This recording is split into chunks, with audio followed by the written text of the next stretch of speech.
Welcome to Frame by Frame, Rethink Imaging, a podcast by Imalogics. Here, we explore the intricate world of medical imaging, aiming to dissect the field and inspire both professionals and curious minds alike. I'm your host, Chris St. John. Welcome to a very special holiday edition of Frame by Frame, Rethink Imaging. As the year draws to a close, we're wrapping it up with a celebration of the luminaries we've spoken to this year. So, grab your favorite holiday beverage, grab your favorite holiday drink, get cozy, and join us as we journey through some of the highlights of Frame by Frame. Let's dive into the magic of innovation and care. I've always thought of science as like a process. Maybe that was just like elementary school education on the scientific method and like doing a science fair project where I put caffeine pills into fast growing plants. And I was like, look, science. I don't really know, like, what are the key differences between science and medicine? Like, where is the discrepancy kind of living? That's a great question. I don't know the answer to that. Yeah. I mean, it's this blurry relationship. Again, if you ask 100 different people that are in both of these fields or in this field that question, you're probably going to get, you might have overlap on some of those answers, but you're going to get 100 different answers to that question. So yeah, I mean, I think it's just an interesting thing to pay attention to. And it's something, none of it is easy. That's the thing that's crazy. And so when we're teaching students, even medical physics students, or, obviously like radiology residents and different physician residents, like they spend more time in the hospital and everything else. But like when we teach medical physicists as scientists about this stuff, one of the things that we do is we get them in the clinic alongside technologists and alongside radiologists and radiation oncologists to see what it actually looks like to deal with the patient. Because like the idea of taking an x-ray is very easy. But the reality is that imaging somebody who's in a lot of pain and is moving around, that's really freaking hard. And so right, like we can show you how to do a phantom study, but the second you have a patient on the table, it's like totally, it's chaos theory. I mean, like, why did the image look bad? Well, because the patient was in so much pain that they couldn't stand, they couldn't keep their foot. They had a bone popping out of their skin, like that. It probably, and I don't think it's a secret, but I mean, I think being honest and transparent of this is really freaking hard work that these people do all the time, and that's why it is more of a nuanced practice or art or anything else, and less of a science a lot of times is where that comes into. So basically what you're saying is just don't trust anyone as I move through this show. To a certain, that's what I'm getting from this. Yeah, I mean, I think I was listening to something a couple days ago and they started talking about like, it was something about the election or politics or something else coming up. And it was what happens with polls and all of this stuff. And the thing I was thinking of was like, when we think everybody's the expert, or when we trust everybody who like says that they're an expert or that you think is an expert as an expert, and you don't show any sort of like healthy, I don't even want to say skepticism, but I'll say skepticism. I think it's good to listen to these people and to take what they're saying as they believe that it's true.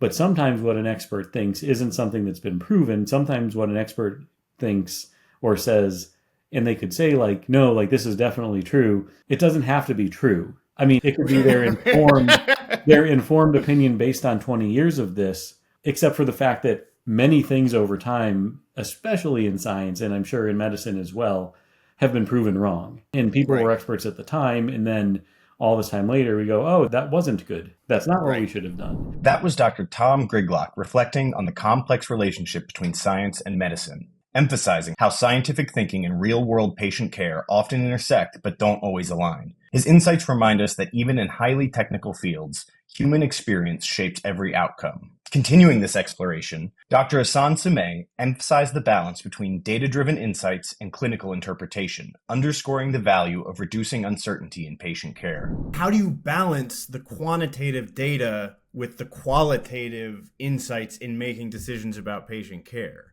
So when a doctor says, well, it could be this or that or that or this, it's like, okay, well, how good are you? Really?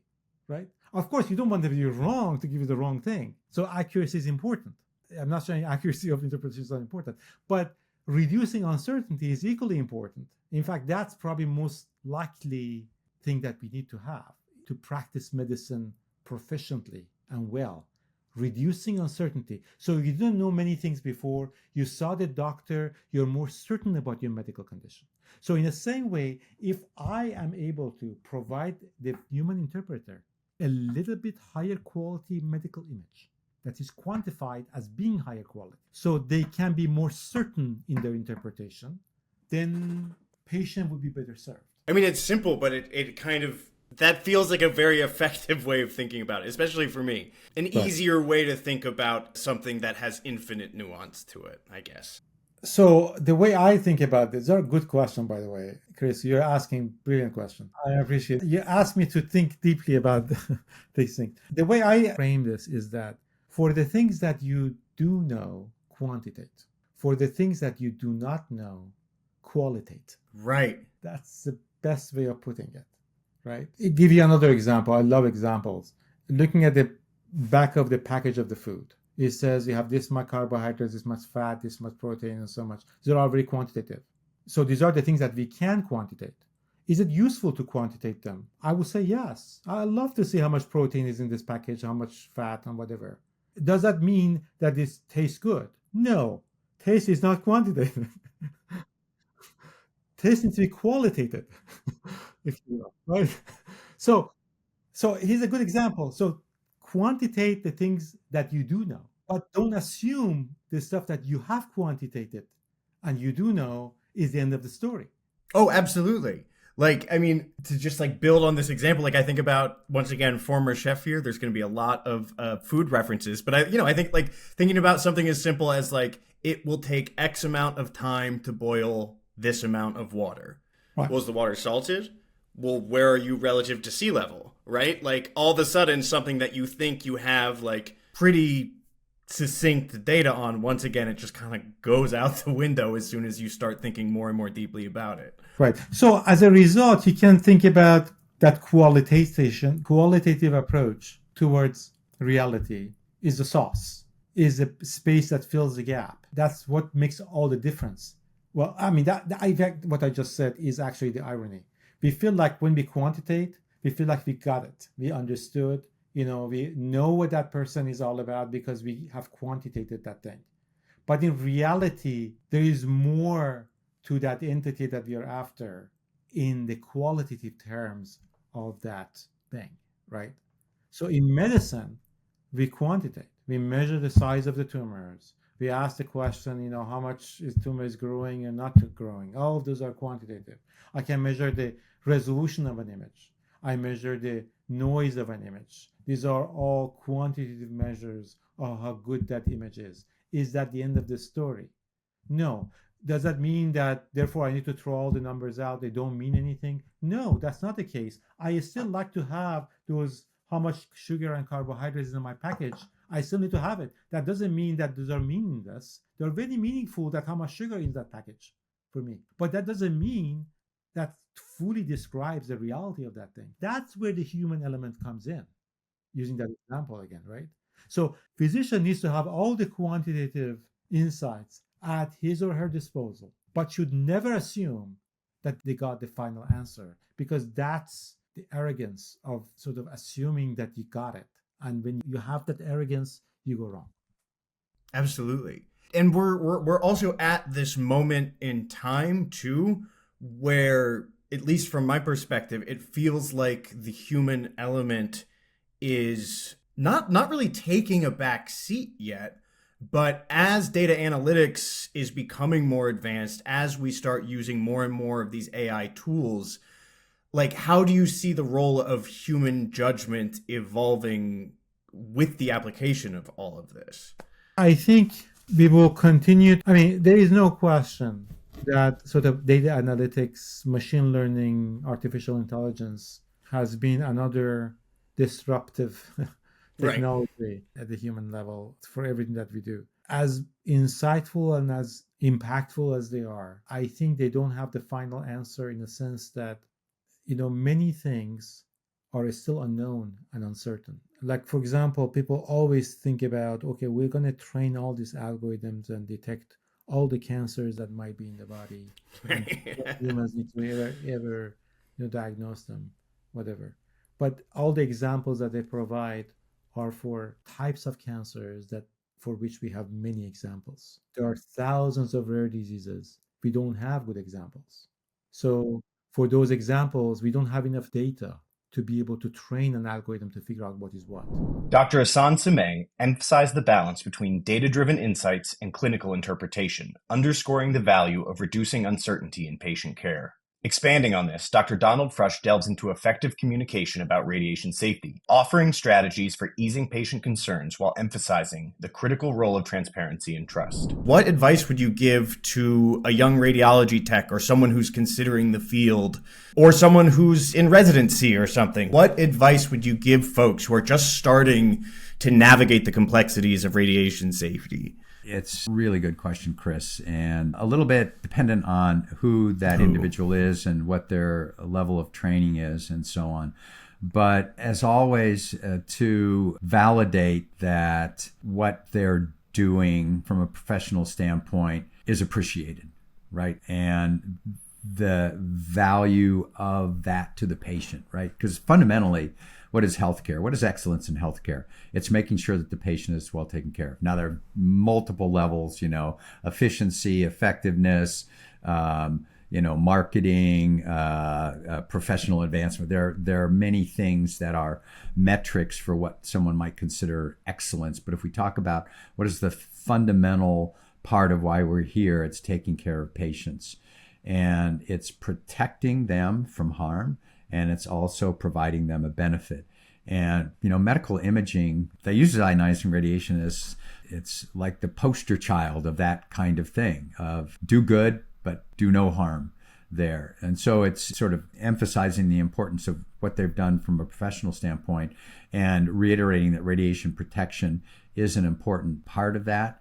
And whatever level they're at, whether it's a radiology resident or an internist or a cardiology fellow or a radiology technologist or a health physicist, is to look at the domain of what you're supposed to understand about the use of ionizing radiation and be familiar with the types of conversations that you might need to know. What are you going to be dealing with? Providers, you're going to be dealing with patients, you're going to be dealing with other imaging experts, et cetera.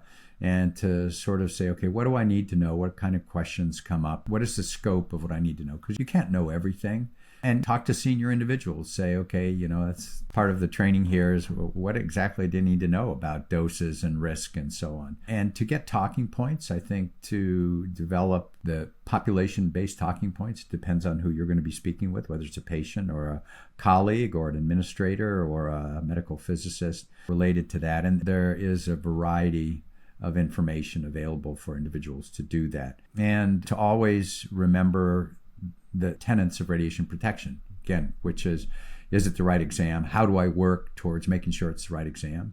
Technologists may say, hey, they ordered this just yesterday. What do we need to do? And technologists have said this to me, and I said, wow, maybe they made a mistake. Maybe they didn't know. And so that conversation comes up with the provider and say, we did this yesterday or something similar. I think I can answer your question. So it's for them to always be an advocate for the radiation protection. Is it the right exam? Be sure that it's done appropriately, and that everyone, needs to develop in their own regard and role this collective radiation protection program for wherever they're working. So it does echo a lot of what we've talked about before, but it's identifying a champion, right? A group that's really, really invested in this. It's providing the proper resources and it's supporting those individuals, because radiation protection is sort of an odd bird because it doesn't bring in revenue, right? Reduce costs, unless you're not going to get an exam and you don't use it, but then you're talking about the rest. So it doesn't bring in revenue, it doesn't reduce costs, and is actually costly because you do need to put together the team to do this. And if you think about it, if you step back and say, okay, radiation protection or any safety in medicine, what is the measure of success? And the problem with radiation protection and any element of quality is no one comes home after being a champion of safety or radiation protection and say, gosh, all my patients were really protected today, right? It was 100% protection. Why? Because that's expected, right? What do people come home with? Oh my gosh, this CT, we've drifted and we're using too much dose, or this patient got a procedure and didn't need to do it, or the chair is calling me and saying, what happened with this procedure? This, patient is complaining that it took too long and they got too much radiation. So those individuals who are invested in this just have to understand, lobby for what they do, but realize that it is somewhat of a thankless task, in that those all the measures of what we consider, what do we want to do? We want to have a beneficial practice which actually can support itself. We want to make sure costs are reduced. We want to come home and be happy about what we've succeeded in. And a lot of the quality people, a lot of radiation protection is the success is perfection, and that's what's expected. So if people remember that, irrespective of what you're in, a health physicist, medical physicist, et cetera, is to understand that domain, but also go back to some of those earlier things that I talked about in terms of defining what you need to do, developing talking points, working with the stakeholders, being a champion, and just knowing that you're responsible for radiation protection. If you think about it for yourself, what would you want for you and your family? Is that what you're doing for your patients and the colleagues that you work with? Dr. Frush's thoughtful guidance on communicating radiation risks highlights how patient understanding supports better healthcare experiences. Wrapping up, Dr. David Larson explores dose optimization, emphasizing the value of precise teamwork and consistent protocols in delivering safer, more effective imaging. But the challenge is, first of all, a CT is miraculous. I mean, it has transformed medical care. I mean, it really is. What we're able to see with CT is phenomenal. So we wouldn't want to ever downplay the transformational nature of the technology. But at the same time, it does use radiation. Radiation is associated with increased risk of cancer. It uses low-dose radiation, but we want to minimize that risk in any way we can. So there's a core principle in radiology, as low as reasonably achievable. We use a dose as low as we can. We need to use some dose, but we don't want to use any more than is necessary. The problem with CT is that the more dose you use, the better the images look. And so on the upper end, or I should say the lower end of the dose, the thing that is your limit is pretty visible to everybody. If you're not using enough radiation, then it kind of jumps out at you, say, hey, I can't, it's very noisy is how it looks, grainy kind of images. Like you're not going to be able to make the diagnosis. On the other end of the spectrum, there's nothing that jumps out at you that says, hey, you're using too much dose, right? So it's kind of like if there's a threshold, and the threshold isn't the exact point, but there is a threshold below which if you go, it's going to be too noisy. But if you go above it, it's not necessarily a problem that you can see. So then the goal is to kind of get to hug that lower threshold as closely as you can. But it's tough because you don't know where that threshold is innately unless you've gone over it, right? So that's one problem, or it's one challenge. And the other challenge is it's very, very sensitive to size, because as you create a shadow on the detector, some of those x-rays are absorbed. And if you have greater size, more of those x-rays have to be absorbed in order to create that shadow. So it involves a lot of math and involves a lot of thorough understanding of how the machine actually works at every size.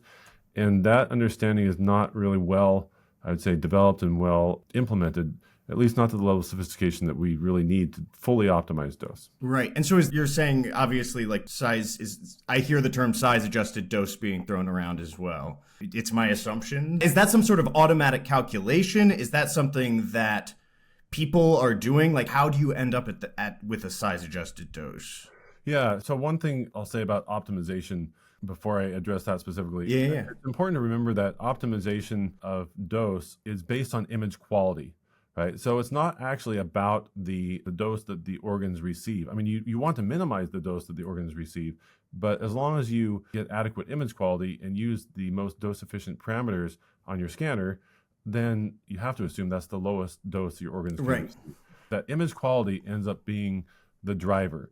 How do you go about optimizing then? So really what it comes down to is set a target and consistently hit that target. It's a shift in mindset. And this happened in manufacturing really it's now about 60 to 70 years ago, where across the world, this was the kind of Lean Six Sigma quality transformation, really kind of focused in Japan, where the mindset used to be specification limits. And as long as you're somewhere within the limits, then you're fine. It's been termed the goalpost mentality, right?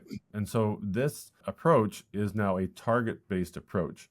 And so that's what true optimization is you say, I want to specifically hit this target, and I'm going to continuously work to make it so I am very precisely hitting that target. And so to do that, you have to start with the target. In our research we used estimated image noise as a function of patient size, but that's a bit more complicated and probably more than is necessary. So we're now looking at using what's called a CTDI vol, CT dose index for a volume, right? The CT dose index. So if you can set a target for your CT dose index over a range of patient sizes, you start there. Then it's a matter of setting the parameters on your scanner to hit that and then have a monitoring application to make sure that you do so on a regular basis.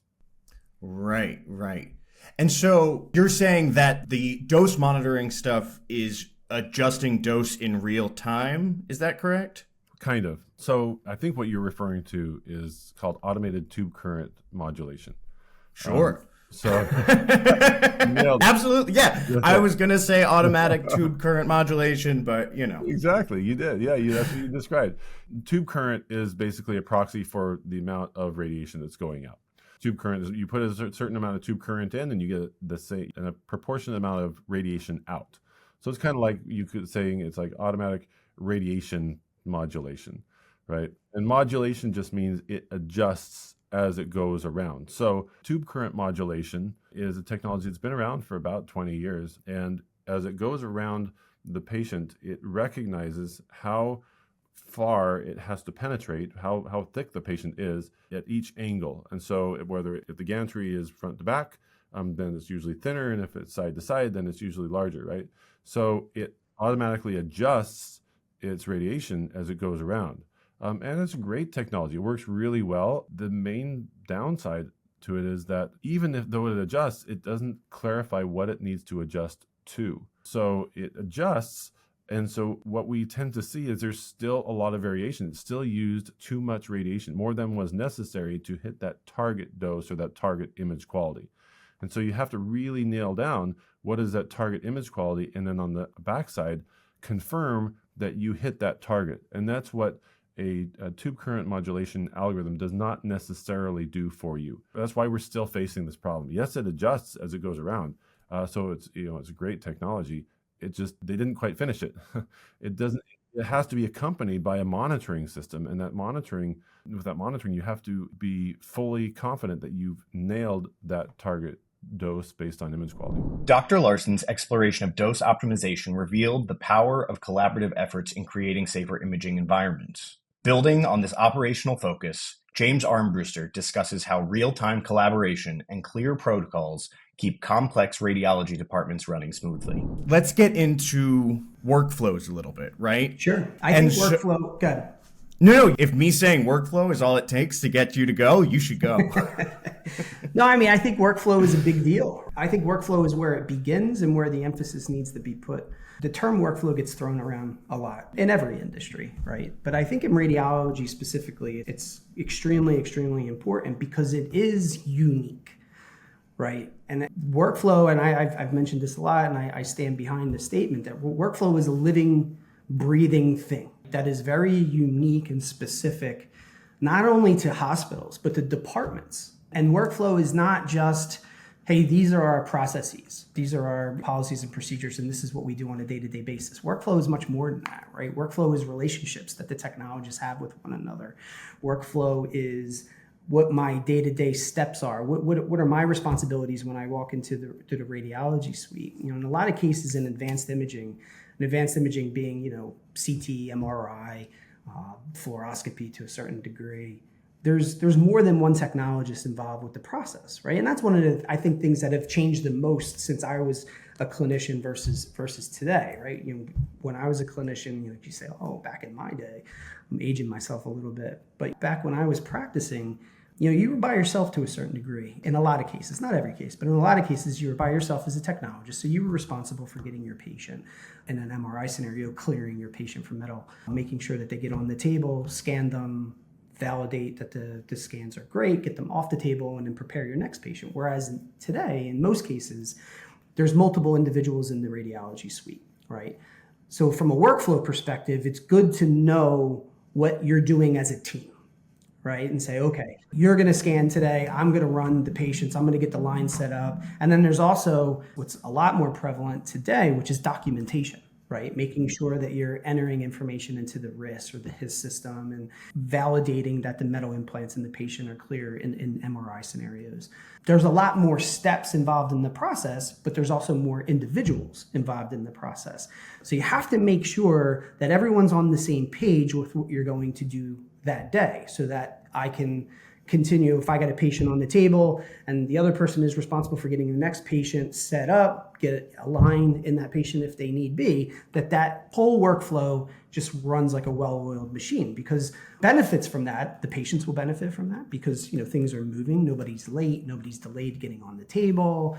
The organization benefits from that, right? We're actually able to move our patients through the system strategically, like based on what our workflow is. And the technologists benefit, right? We don't get backed up. Everybody knows what they're supposed to be doing that day with regards to what my responsibilities are, whether it's scanning or running or what have you. And things work smoothly, right? But again, that has to be communicated. That has to be consistent. And it's tough these days when there's obviously it's a shortage in technologists. When there's a shortage in technologists, what happens is you engage with agency technologists or techs that are coming in that aren't necessarily part of your organization, and they know things a certain way and aren't familiar with how things are done at your facility. Those types of disruptions in workflow can be expensive, and expensive in the terms of time and throughput. All right, so that's where workflow is really critical, making sure things are consistent. James Armbruster's reflections on radiology workflows highlighted the constant need for adaptation and teamwork in dynamic healthcare settings.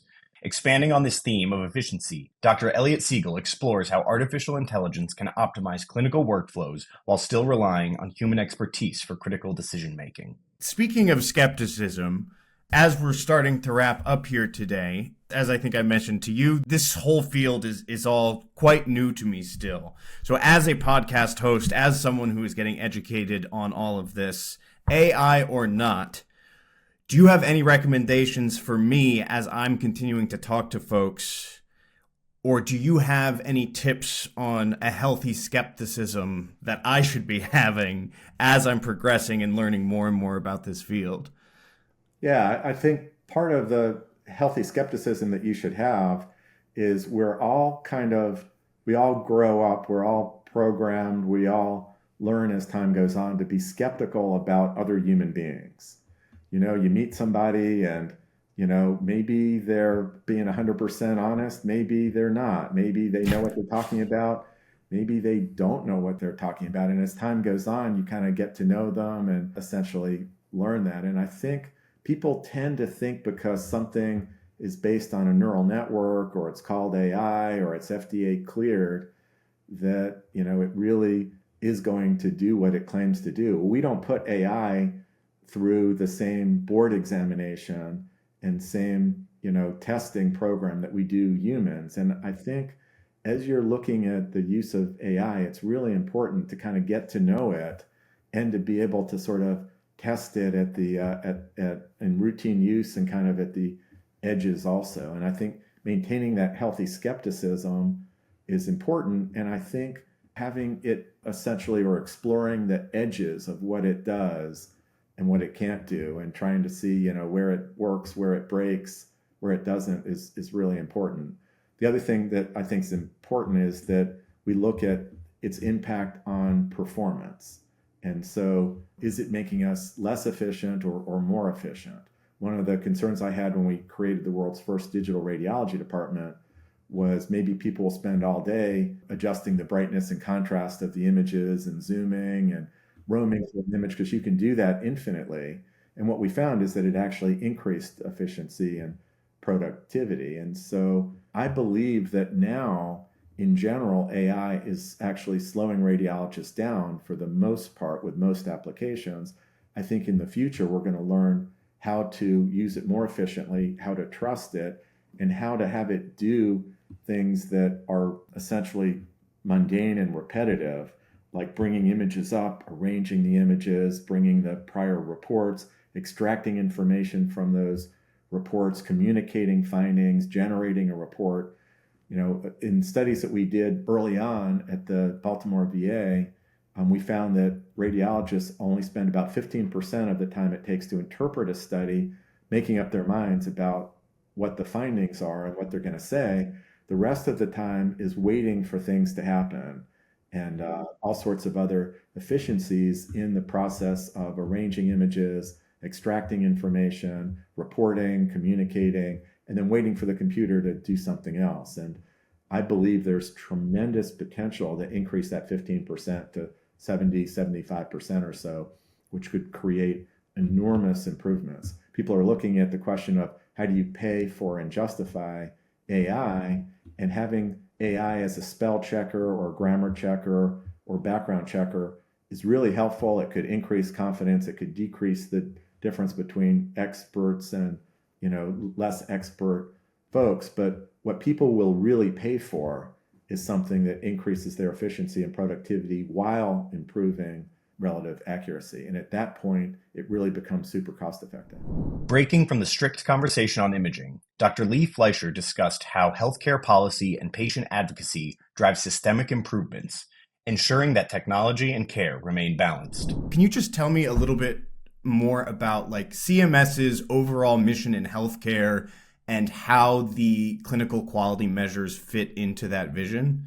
I always talked about the fact that CMS is a payer, but because it's a payer for over 60 million Medicare beneficiaries and jointly with the states for Medicaid, and then through the marketplace, some of the rules it governs. And since every hospital takes money from Medicare, it can actually deploy quality measures. Congress gave CMS the authority, and minimum standards. So those minimum standards are really what's called the conditions of participation. Many people are surveyed by the Joint Commission or the states or DNV, which is another accrediting organization. But that's saying every hospital has to meet a minimum standard of safety or they shouldn't be open. And spent a lot of time in that space making sure, and in fact, when hospitals couldn't meet that, and we did have a few, and nursing homes we had even more, they would be briefed up to me. I would make a decision. I would brief the administrator, and since I had 2 female administrators during my tenure, 2 administrations, I was a career official, and they wanted somebody who was not political to say, this is really the decision of minimum standards. Now, how do we tell the public and how do we drive care above that minimum? Because if you're going to a hospital, if you're going to a provider, you don't want the base. You want to know you're up here. And that's quality measurement and payment programs, which is in the Innovation Center, but trying to say that the higher the quality as measured by these measurement, and they are publicly reported, the better you can do by going to that provider type. And doctors and hospitals like to get A's. So although there's payment attached to it, so in many of the programs, if you don't report, you lose your cost of living or your update, your annual update. In some of the programs, they take the top amount of money, the top 25%, and the bottom 25%, and they take money away from the bottom and they give it to the top. So if you're in the middle, it's neutral to how much you would normally get paid. But if you are a poor performer, you're going to lose to a high performer. Can you just tell me a little bit more about like CMS's overall mission in healthcare and how the clinical quality measures fit into that vision? I always talked about the fact that CMS is a payer, but because it's a payer for over 60 million Medicare beneficiaries and jointly with the states for Medicaid, and then through the marketplace, some of the rules it governs. And since every hospital takes money from Medicare, it can actually deploy quality measures. Congress gave CMS the authority, and minimum standards. So those minimum standards are really what's called the conditions of participation. Many people are surveyed by the Joint Commission or the states or DNV, which is another accrediting organization. But that's saying every hospital has to meet a minimum standard of safety or they shouldn't be open. And spent a lot of time in that space making sure, and in fact, when hospitals couldn't meet that, And we did have a few, and nursing homes we had even more. They would be briefed up to me. I would make a decision. I would brief the administrator, and she, since I had 2 female administrators during my tenure, 2 administrations, I was a career official, and they wanted somebody who was not political to say, this is really the decision of minimum standards. Now, how do we tell the public and how do we drive care above that minimum? If you're going to a hospital, if you're going to a provider, you don't want the base. You want to know you're up here.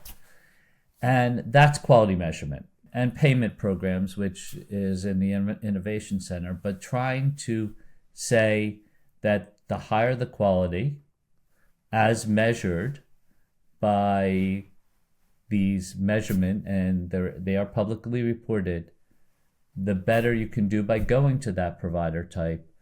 And doctors and hospitals like to get A's. So although there's payment attached to it, so in many of the programs, if you don't report, you lose your cost of living or your update, your annual update. In some of the programs, they take the top amount of money, the top 25%, and the bottom 25%, and they take money away from the bottom and they give it to the top. So if you're in the middle, it's neutral to how much you would normally get paid. But if you are a poor performer, you're going to lose to a high performer. I can only imagine with a million moving pieces and then having to provide healthcare on top of organizing it, like there's a lot going on. Absolutely. That's why it's important. The comment letters, I did not understand how seriously CMS took them. And that's why I just like to say it really is important for your listeners to really think if there's something that they see that really would help improve it, if there was a change, they should say it. In fact, one of the interesting things is there's actually something called the Administrative Procedures Act. If between a proposed and a final rule, there's a better way to do something, only if somebody said it can you make that change. It's called logical outgrowth. And therefore, proposing things is really important. We did that frequently during my 3 years in the government. Yeah, so just participation, right? Keeping your finger on the pulse, and if you have a disagreement or a concern or something to say, just say it. I love that kind of transparency and communication. Lee, this is exactly what I was hoping for, right? Just like clear understanding of how and why, I think just makes such a big difference. That brings us to the end of this festive look back at Frame by Frame Rethink Imaging in 2024. We hope these conversations have brought some warmth and inspiration to your holiday season. Thank you for joining us throughout the past few months and making this journey so meaningful. From all of us here at Frame by Frame and at Imalogics, we wish you a happy holiday and a wonderful new year. Frame by Frame Rethink Imaging is brought to you by Imalogics. Here, you'll find engaging interviews with thought leaders, experts, and patients, sharing stories that showcase the transformative power of medical imaging. To discover how Imalogics is rethinking imaging in healthcare, visit imalogics.com. Be sure to subscribe to Frame by Frame Rethink Imaging on Apple Podcasts, Spotify, or wherever you listen. And from all of us here at Imalogics, thanks for tuning in.